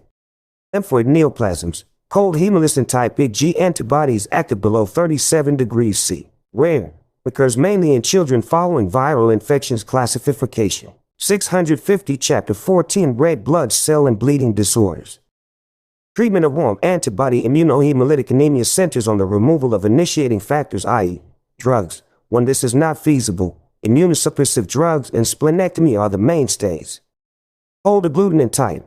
This type of immunohemolytic anemia is caused by IgM antibodies that bind to red cells avidly at low temperatures 0 degrees C to 4 degrees C but not at 37 degrees C.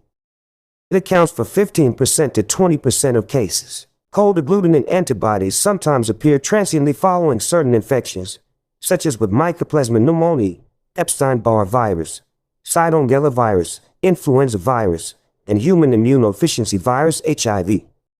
In these settings, the disorder is self-limited and the antibodies rarely induce clinically important hemolysis. Chronic cold agglutinin immunohemolytic anemia occurs in association with certain B-cell neoplasms or as an idiopathic condition.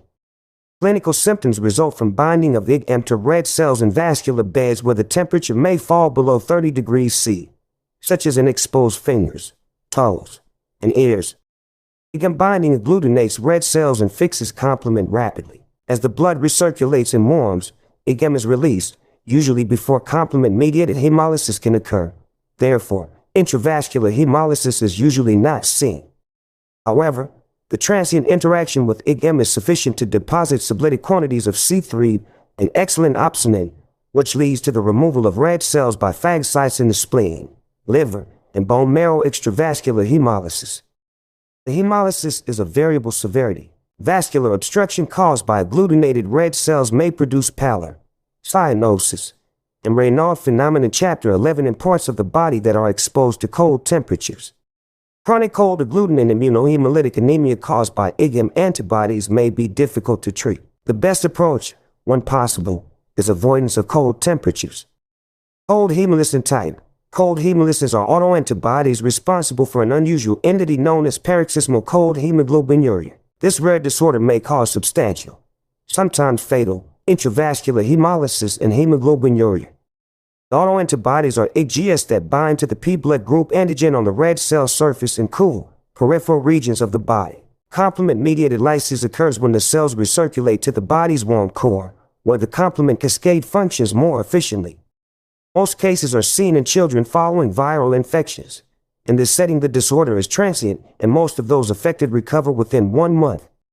Hemolytic anemia resulting from trauma to red cells. The most significant hemolysis caused by trauma to red cells is seen in individuals with cardiac valve prostheses and microangiopathic disorders. Artificial mechanical cardiac valves are more frequently implicated than are bioprosthetic porcine or bovine valves. The hemolysis stems from shear forces produced by turbulent blood flow and pressure gradients across damaged valves. Microangiopathic hemolytic anemia is most commonly seen with disseminated intravascular coagulation (DIC), but it also occurs in thrombotic thrombocytopenic purpura (TTP), hemolytic uremic syndrome (HUS), malignant hypertension, systemic lupus erythematosus, and disseminated cancer. The common pathogenic feature in these disorders is microvascular lesions that result in luminal narrowing, often due to the deposition of thrombi, producing shear stresses that mechanically injure passing red cells. Regardless of the cause, traumatic damage leads to intravascular hemolysis and the appearance of red cell fragment schistocytes, burst cells, helmet cells, and triangle cells in blood smears. Fig. 4.10.15. Figure. Key concepts: hereditary spherocytosis, autosomal dominant disorder caused by mutations that affect the red cell membrane skeleton, leading to loss of membrane and eventual conversion of red cells to spherocytes, which are phagocytosed and removed in the spleen. Manifested by anemia and splenomegaly. Thalassemias, autosomal codominant disorders caused by mutations in alpha or beta globin that reduce hemoglobin synthesis, resulting in a microcytic, hypochromic anemia. In beta thalassemia, unpaired alpha globin chains form aggregates that damage red cell precursors and further impair erythropoiesis. Ineffective erythropoiesis increases iron absorption and can lead to systemic iron overload. Sickle cell anemia, autosomal recessive disorder resulting from a mutation in beta globin that causes deoxygenated hemoglobin to self-associate into lone polymers that distort sickle the red cell. Episodic blockage of vessels by sickle red cells causes pain crises and tissue infarction, particularly of the marrow and spleen. Red cell membrane damage caused by repeated bouts of sickling results in a moderate to severe hemolytic anemia. Glucose 6-phosphate dehydrogenase deficiency. X-linked disorder caused by mutations that destabilize G6PD, making red cells susceptible to oxidant damage. Immunohemolytic anemias, caused by antibodies against either normal red cell constituents or antigens modified by HAPs, for example, drugs. Antibody binding results in either red cell opsonization and extravascular hemolysis or uncommonly complement fixation and intravascular hemolysis. 14.15 Microangiopathic hemolytic anemia. A peripheral blood smear from a patient with hemolytic uremic syndrome shows several fragmented red cells. Courtesy Dr. Robert W. McKinnon, Department of Pathology, University of Texas Southwestern Medical School, Dallas, Texas. Anemia 651. Anemias of diminished erythropoiesis. Although anemias caused by inadequate red cell production are heterogeneous, they can be classified into several major categories based on pathophysiology. See Table 14.1. The most common and important anemias associated with red cell underproduction are those caused by nutritional deficiencies, followed by those that arise secondary to chronic inflammation or renal failure. Also included are less common disorders that lead to generalized bone marrow failure, such as aplastic anemia, primary hematopoietic neoplasms, Chapter 13, and infiltrative disorders that replace the marrow, for example, metastatic cancer and disseminated granulomatous disease. We first discussed the extrinsic causes of diminished erythropoiesis, which are more common and clinically important, and then non-neoplastic intrinsic causes. Megaloblastic anemia. The common theme among the various causes of megaloblastic anemia is an impairment of DNA synthesis that leads to ineffective hematopoiesis and distinctive morphologic changes, including abnormally large erythroid precursors and red cells. The causes of megaloblastic anemia are given in Table 14.5. The following discussion first describes the common features and then turns to the two of megaloblastic CI. Nephema, vitamin B12 deficiency, decreased intake, inadequate diet, vegetarianism, impaired absorption, intrinsic factor deficiency, pernicious anemia, gastrectomy, malabsorption, states diffuse intestinal disease, for example, lymphoma, systemic sclerosis, ileoresection, ileades. Competitive parasitic uptake, fish tapeworm infestation, bacterial overgrowth in blind loops and diverticular of bowel, folic acid deficiency, decreased intake, inadequate diet, alcoholism, infancy, impaired absorption, malabsorption, states intrinsic intestinal disease, anticonvulsants, oral contraceptives, increased loss, hemodialysis, increased requirement, pregnancy, infancy, disseminated cancer, markedly increased, hematopoiesis, impaired utilization, folic acid antagonists, unresponsive to vitamin B12 or folic acid therapy, metabolic inhibitors of DNA synthesis and or folate metabolism, for example, methotrexate, modified from Beck-WS, megaloblastic anemias. And Weingarten J.B., Smith L.H., editors, Cecil Textbook of Medicine, ed. 18, Philadelphia, 1988, W.B. Saunders, p. 900. Principal subtypes: pernicious anemia, the major form of vitamin B12 deficiency anemia, and folate deficiency anemia. Some of the metabolic roles of vitamin B12 and folate are considered later. For now, it suffices that vitamin B12 and folic acid are coenzymes required for the synthesis of thymidine, one of the 4 bases found in DNA. The deficiency of these vitamins or impairment of their metabolism results in defective nuclear maturation due to deranged or inadequate DNA synthesis, with an attendant delay or block in cell division. Causes. Morphology. Certain peripheral blood findings are common to all forms of megaloblastic anemia. The presence of red cells that are macrocytic and oval macroovalycytes is highly characteristic. Because they are larger than normal and contain ample hemoglobin, most macrocytes lack the central pallor of normal red cells and even appear hyperchromic, but the mean cell hemoglobin content is not elevated. There is marked variation in red cell size, anisocytosis, and shape, poikilocytosis. The reticulocyte count is low. Nucleated red cell progenitors occasionally appear in the circulating blood when anemia is severe. Neutrophils are also larger than normal and show nuclear hypersegmentation, having 5 or more nuclear lobules instead of the normal 3 to 4 Fig. 14.16. The marrow is usually markedly hypercellular as a result of increased numbers of hematopoietic precursors. Megaloblastic changes are detected at all stages of erythroid development. The most primitive cells, promegaloblasts, are large, with a deeply basophilic cytoplasm, prominent nucleoli, and a distinctive, fine nuclear chromatin pattern Fig. 14.17. As these cells differentiate and begin to accumulate hemoglobin, the nucleus retains its finely distributed chromatin instead of developing the clumped penotic chromatin typical of normoblasts. Although nuclear maturation is delayed, cytoplasmic maturation and hemoglobin accumulation proceed at a normal pace, leading to nuclear to cytoplasmic asynchrony.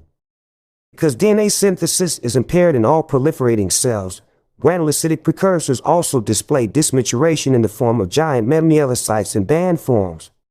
Megakaryocytes also may be abnormally large and have bizarre, multilobate nuclei. Figure 14.16. Megaloblastic anemia. A peripheral blood smear shows a hypersegmented neutrophil with a 6-lobed nucleus. Courtesy Dr. Robert W. McKinnon, Department of Pathology, University of Texas Southwestern Medical School, Dallas, Texas. Chapter 14. Red blood cell and bleeding disorders. B12 salivary fluid diet. Binding protein. Haptocorin. Figure 14.17. Megaloblastic anemia. Bone marrow aspirate. To see megaloblasts in various stages of differentiation. Note that the orthochromatic megaloblast B is hemoglobinized as revealed by cytoplasmic color, but in contrast to normal orthochromatic normoblasts, the nucleus is not penotic. The early erythroid precursors NC and the granulocytic precursors also are enlarged and have abnormally immature chromatin. Courtesy Dr. Jose Hernandez, Department of Pathology, University of Texas Southwestern Medical School, Dallas, Texas. Haptocorin B12 complex. Pepsin. Gastric parietal cells. The marrow hyperplasia is a response to increased levels of growth factors, such as erythropoietin. However, the derangement in DNA synthesis causes most precursors to undergo apoptosis in the marrow, an example of ineffective hematopoiesis, and leads to pancytopenia. Anemia is further exacerbated by a mild degree of red cell hemolysis of uncertain etiology. 652. Intrinsic factor. Vitamin B12 deficiency anemia. Pernicious anemia. Pernicious anemia is a specific form of megaloblastic anemia caused by an autoimmune gastritis that impairs the production of intrinsic factor, which is required for vitamin B12 uptake from the gut. Normal vitamin B12 metabolism. Vitamin B12 is a complex organometallic compound also known as cobalamin that is present in animal products such as meat, fish, milk, and eggs. The daily requirement is 2 to 3 μ. A diet that includes animal products contains significantly more than the minimal daily requirement and normally results in the accumulation of intrahepatic stores of vitamin B12 that are sufficient to last for several years. By contrast, plants and vegetables contain little cobalamin, and strictly vegetarian or macrobiotic diets do not provide adequate amounts of this essential nutrient. Absorption of vitamin B12 requires intrinsic factor, which is secreted by the parietal cells of the fundic mucosa Fig. 14.18. Vitamin B12 is free from binding proteins in food through the action of pepsin in the stomach and binds to a salivary protein called haptocorin. In the duodenum, bound vitamin B12 is released from haptocorin by the action of pancreatic proteases and associates with intrinsic factor. This complex is transported to the ileum, where it is endocytosed by ileoenterocytes that express a receptor for intrinsic factor called tubulin on their surfaces. Within ileal cells, vitamin B12 associates with a major carrier protein, transcobalamin Roman II, and is secreted into the plasma. Transcobalamin Roman II delivers proteases, pancreas, splitting of haptocorin B12 complex, ileal cell, IF receptor tubulin. Figure 14.18. Schematic illustration of vitamin B12 absorption.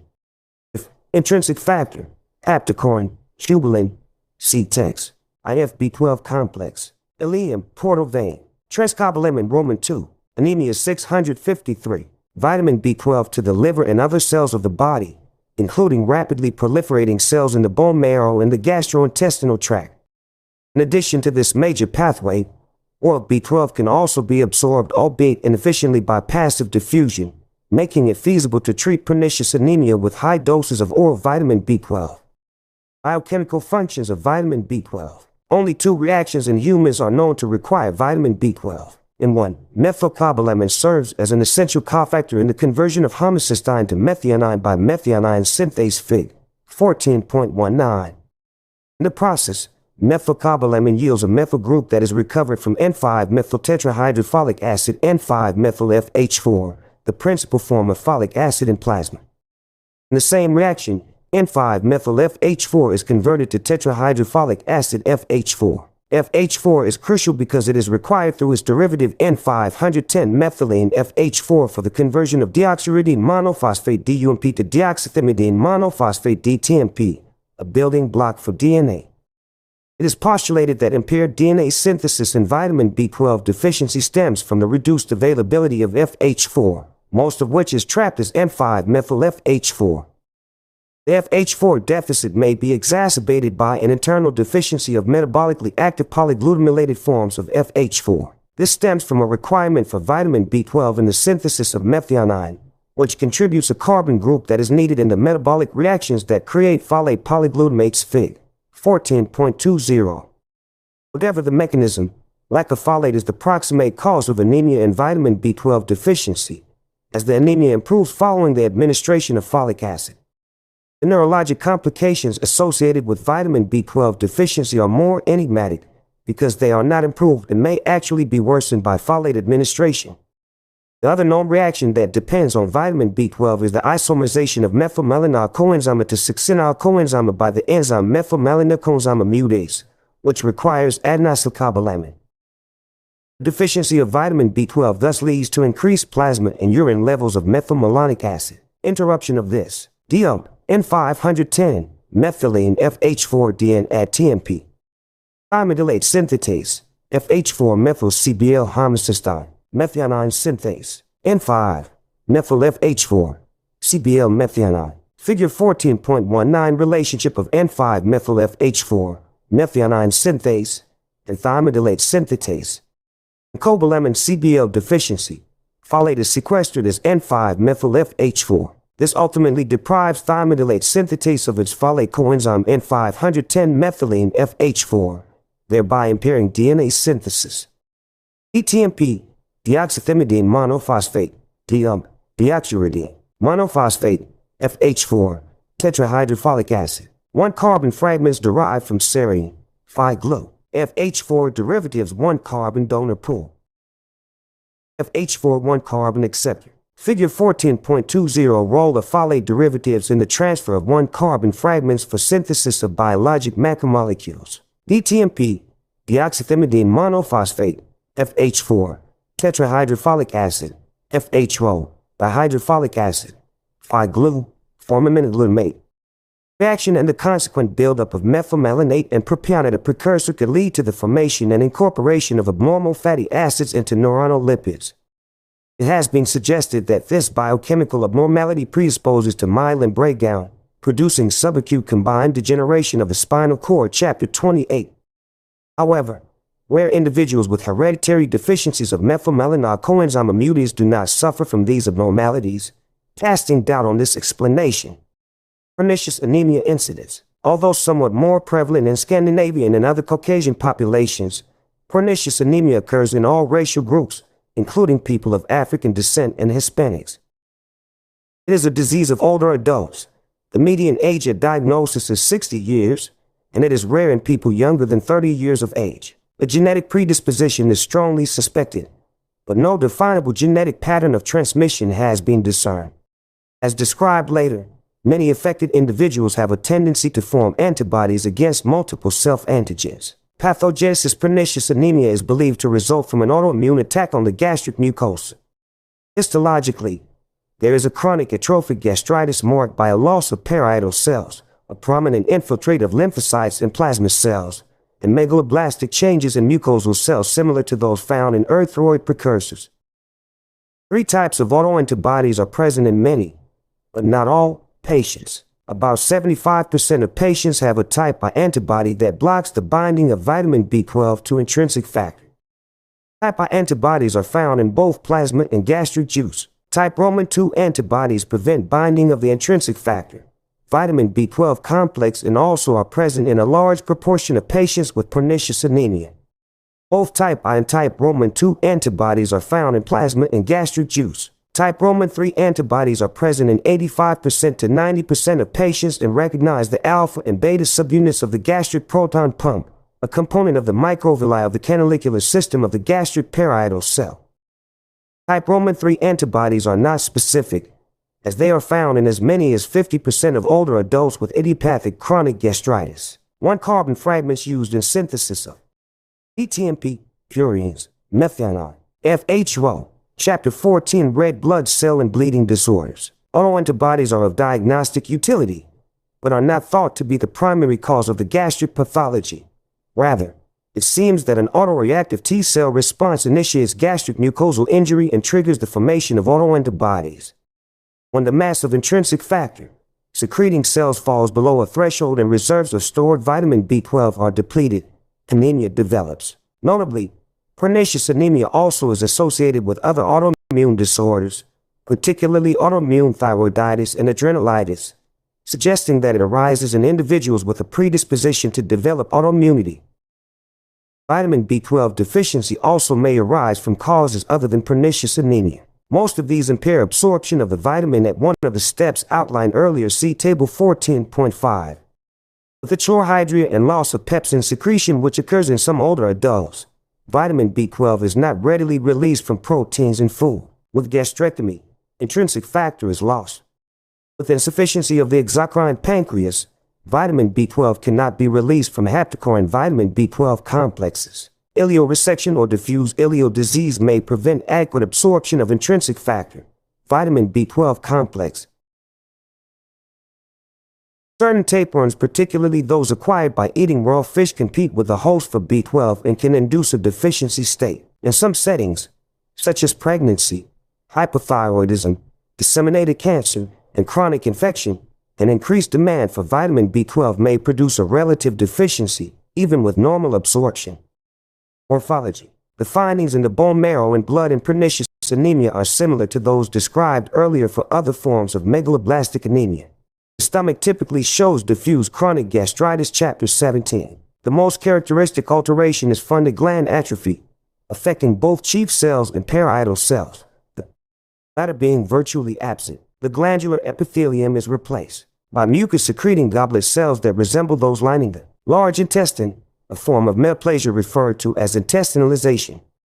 Some of the affected cells and their nuclei may be twice normal in size, a megaloblastic change analogous to that seen in the marrow. With time, the tongue may take on a shiny, glazed, leafy appearance, atrophic glossitis. Because the gastric atrophy and metaplastic changes are due to autoimmunity, they persist following parenteral administration of vitamin B12, whereas the megaloblastic changes in the marrow and gut are readily reversible. Central nervous system lesions are found in about 3/4 of all cases of florid pernicious anemia, but can also be seen in the absence of overt hematologic findings. The principal alterations involve the cord, where there is demyelination of the dorsal and lateral spinal tracts, sometimes followed by loss of axons. These changes may give rise to spastic paraparesis, sensory ataxia, and severe paresthesias in the lower limbs. Less frequently, degenerative changes occur in the ganglia of the posterior roots and in peripheral nerves. Chapter 28. Clinical features. Pernicious anemia is insidious in onset, and the anemia is often quite severe by the time it comes to medical attention. The course is progressive unless halted by therapy. 654. The diagnosis is based on 1 of moderate to severe megaloblastic anemia, 2 leukopenia with hypersegmented granulocytes, 3 low serum vitamin B12, and 4 elevated serum levels of homocysteine and methylmalonic acid. Serum antibodies to intrinsic factor are highly specific for pernicious anemia. The diagnosis is confirmed by an outpouring of reticulocytes and a rise in hematocrit levels beginning about 5 days after parenteral administration of vitamin B12. Persons with atrophy and metaplasia of the gastric mucosa due to pernicious anemia are at increased risk for gastric carcinoma. Chapter 17. With parenteral or high-dose oral vitamin B12, the anemia is cured and the progression of the peripheral neurologic disease can be reversed or at least halted. But the changes in the gastric mucosa and the risk of carcinoma are unaffected. Anemia of folate deficiency, a deficiency of folic acid, more properly, Steroid glutamic acid results in a megaloblastic anemia having the same pathologic features as that caused by vitamin B12 deficiency. FH4 derivatives act as intermediates in the transfer of one-carbon units such as formyl and methyl groups to various compounds. See Fig. 14.20. FH4 serves as an acceptor of one-carbon fragments from compounds such as serine and formiminid glutamic acid. FH4 derivative, so generated in turn, donate the acquired one-carbon fragments in reactions synthesizing various metabolites. FH4, then, can be viewed as the biologic middleman in a series of swaps involving one-carbon moieties. The most important metabolic processes depending on such transfers are 1-purine synthesis, 2 the conversion of homocysteine to methionine, a reaction also requiring vitamin B12, and 3 DTMP synthesis. In the first 2 reactions, FH4 is regenerated from its one-carbon carrier derivatives and is available to accept another one-carbon moiety and re-enter the donor pool. In the synthesis of DTMP, dihydrofolic acid FHO is produced that must be reduced by dihydrofolate reductase for re-entry into the FH4 pool. The reductase step is significant because this enzyme is susceptible to inhibition by various drugs. Among the molecules whose synthesis is dependent on folates, DTMP is perhaps the most important biologically because it is required for DNA synthesis. It should be apparent from this discussion that suppressed synthesis of DNA, the common denominator of folic acid and vitamin B12 deficiency, is the immediate cause of megaloblastosis. Etiology: the 3 major causes of folic acid deficiency are 1. Decreased intake, 2. Increased requirements, and 3. Impaired utilization. See Table 14.5. Humans depend on dietary sources for folic acid. Most normal diets contain ample amounts. The richest sources are green vegetables such as lettuce, spinach, asparagus, and broccoli. Certain fruits, for example, lemons, bananas, melons, and animal sources, for example, liver, contain lesser amounts. The folic acid in these foods is largely in the form of polyglutamates. Although abundant in raw foods, polyglutamates are sensitive to heat. Boiling, steaming, or frying food for 5 to 10 minutes destroys up to 95% of the folate content. Intestinal conjugases split the polyglutamates into monoglutamates that are absorbed in the proximal jejunum. During intestinal absorption, they are modified to 5-methyltetrahydrofolate. Anemia 655. The transport form of folate. The body's reserves of folate are relatively modest, and a deficiency can arise within weeks to months if intake is inadequate. Decreased intake can result from either a nutritionally inadequate diet or impairment of intestinal absorption. A normal diet contains folate in excess of the minimal daily adult requirement. Inadequate dietary intakes are almost invariably associated with grossly deficient diets, which are most frequently encountered in chronic alcoholics, the indigent, and the very old. In alcoholics with cirrhosis, other mechanisms of folate deficiency such as trapping of folate within the liver, excessive urinary loss, and disordered folate metabolism also have been implicated. Under these circumstances, the megaloblastic anemia is often accompanied by general malnutrition and manifestations of other avitaminoses, including chelosis, glossitis, and dermatitis. Malabsorption syndromes, such as SPRU, may lead to inadequate folate absorption, as may infiltrative diseases of the small intestine, for example, lymphoma. In addition, certain drugs, particularly the anticonvulsant phenytoin and oral contraceptives, interfere with absorption. Despite normal intake of folic acid, a relative deficiency can be encountered when requirements are increased. Conditions in which this is seen include pregnancy, infancy, derangements associated with hyperactive hematopoiesis, for example, chronic hemolytic anemia, and disseminated cancer. In all of these circumstances, the demands of increased DNA synthesis render normal intake inadequate. Folic acid antagonists, such as methotrexate, inhibit dihydrofolate reductase and lead to a deficiency of FH4. Inhibition of folate metabolism affects all rapidly proliferating tissues, particularly the bone marrow and the gastrointestinal tract. Many chemotherapeutic drugs used in the treatment of cancer damage DNA or inhibit DNA synthesis through other mechanisms, and these also cause megaloblastic changes in rapidly dividing cells. As mentioned earlier, the megaloblastic anemia that results from folic acid deficiency is identical to that encountered in vitamin B12 deficiency. Thus, The diagnosis of folate deficiency can be made only by demonstration of decreased serum or red cell folate levels. As in vitamin B12 deficiency, serum homocysteine levels are increased, but methylmalonate concentrations are normal. Importantly, neurologic changes do not occur. Although prompt hematologic response heralded by reticulocytosis follows the administration of folic acid, it should be remembered that the hematologic symptoms of vitamin B12 deficiency anemia also respond to folate therapy. As mentioned earlier, folate does not prevent and may even exacerbate the neurologic deficits seen in vitamin B12 deficiency states. It is thus essential to exclude vitamin B12 deficiency as the cause of megaloblastic anemia before initiating therapy with folate. Iron deficiency anemia. Deficiency of iron is the most common nutritional disorder in the world and results in clinical signs and symptoms that are mostly related to inadequate hemoglobin synthesis. Although the prevalence of iron deficiency anemia is higher in low-income countries, this form of anemia is common in the United States, particularly in toddlers, adolescent girls, and women of childbearing age. The factors underlying disreptable and healthy